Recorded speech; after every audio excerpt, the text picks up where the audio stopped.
Payg'ambarimiz sollallohu alayhi vasallam toqqa chekinganlarda Rasulullohning yuzlaridan qon oqyapti. Qonni kim artyapti? Bilasizmi? Fatima onamiz qizlari ko'zlarida yoshlari bilan o'z qavmini yagona Allohga ibodat qilinglar degani uchungina o'z nabiyisini, payg'ambarini yuzini qonga belagan qavm qanday qilib najot topsin ya Rasululloh deb yuzlaridagi qonlarni suv bilan yuvaman, lekin qon to'xtamayapti. Lekin otamni og'ziga qarasa pichirlayotdi. Allohim qavmim tushunmayapti, ularning gunohini mag'firat qilgin, ularga balo yubormagin deb turardi ekan. Rasulullohning oxiri qonini to'xtata olmaganligimdan deydi, xurmoning bo'zini olib turib, bo'zni qizdirib turib yuziga bostirganimdan keyin to'xtat deydi. Dubulga temir kirgan Hazrati Abu Bakr chiqaraman deyotganda Abu Ubayda yetib keladi. Ya Abu Bakr, Alloh uchun menga ber, men shuni tortib chiqaray deganlarida Abu Ubaydaga berar ekan. Abu Ubayda Rasulullohning qo'llarim bilan tortsam yuziga aziyat beraman deb temir botib turgan.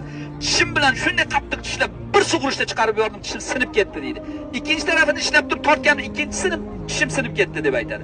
Malik ibn Sinon Rasulullohning yuzdagi qonlarni ko'rib bardosh bera olmay Rasulullohning yuzdagi qonlarni artib yutib yuborar ekan. Malik bin Sinon Abu Said al-Khudri sahobaning otasi bo'ladi. Ey Malik, qonimni tupuring deganlarda, qandoq qilib sizni qoningizni ya Rasululloh yerga tupuraman deganlarda, kimning qoniga qonim aralashsa, jahannam olovi u jasadni yoqmaydi deb aytgan ekan. Jahannam azobi uni azoblamaydi deb aytgan ekan. Mana shu jangda bo'lgan. Payg'ambarimiz sollallohu alayhi vasallamni sahoba ikromlar toqqa chekinib himoya qilishadi. Sahoba ikromlar mana shu jangda 70 tasi shahid bo'ladi. Keyin Abu Sufyonlar oxir nihoyat biz g'olib bo'ldik deydi. Biz g'olib bo'ldik, endi teng bo'ldik, Badrdagi bilan teng bo'ldik deganlarida Payg'ambarimiz sollallohu alayhi vasallam Hazrat Umarga tog'da turib gapiring, javob bering ey Umar deydi. Hazrat Umar turar ekanda, ey Abu Sufyon, biz teng bo'lmadik deydi. Biz teng bo'lmadik.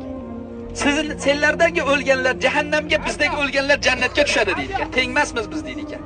Shunda ey Umar, Muhammad tirikmi deganda payg'ambarimizga Hazrati Umar qaraganda javob bering deganda, vallohi payg'ambarim tirik deb aytar ekan.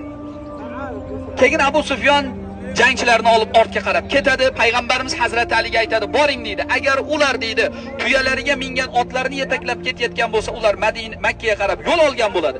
Agar yo'q, tuyalarini yetaklab otga mingan bo'lsalar, ular Madinaga hujum qilmoqchi bo'ladilar. Agar ular Madinaga hujum qilaman desa, u yerda yosh bolalar, ayollar bor. Vallohi ularni tinch qo'ymayman degan ekan. Payg'ambar shijoatlanib ketgan ekan.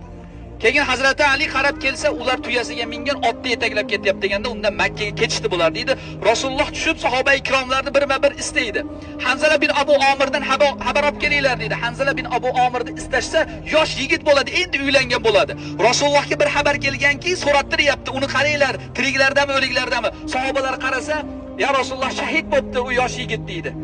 Qanday holatda topdinglar desa, usti boshi ho'l deydi. U jangga